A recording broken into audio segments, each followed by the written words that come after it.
Quoi? C'est parce que c'est Tisha B'Av? Bon, je t'explique, hein. Mais rapidos!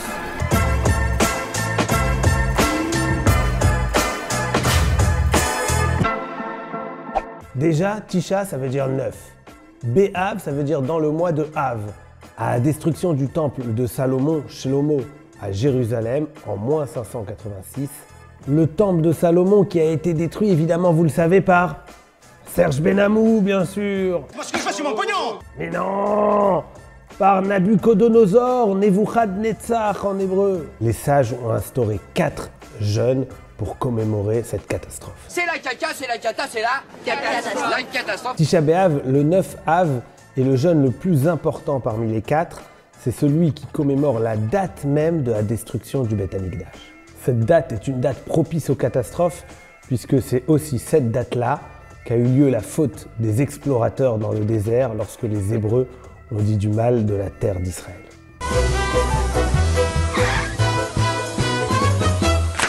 La Chaim! 70 ans plus tard, le temple va être reconstruit. C'est le 2e temple de Jérusalem.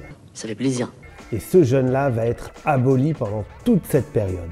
Et c'est lorsque le 2e temple va être lui aussi détruit, cette fois-ci par Titus, par les Romains, à la même date, le jour du 9 Av, que les sages vont réinstaurer ce jeûne-là. Ça fait pas plaisir. Ça montre bien que c'est un jour propice aux catastrophes. C'est catastrophique! Mais c'est pas possible! C'est catastrophique!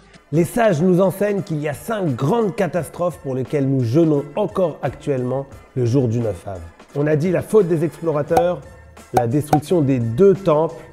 Il y a aussi en 135 une révolte, la révolte de Bar Korba qui va finir dans un bain de sang le jour du 9 Av. Et 1 an plus tard, encore le jour du 9 Av, Adrien va raser la ville de Jérusalem pour créer une ville romaine, Aelia Capitolina.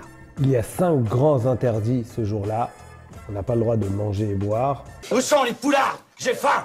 On n'a pas le droit de s'enduire d'un produit sur la peau. J'aime quand on m'enduit d'huile. On n'a pas le droit de se laver. À toi! Non, non, non, messire! Moi, c'était pas la peine!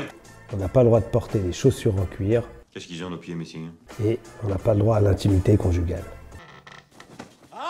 Intéresse-toi un peu à ton histoire.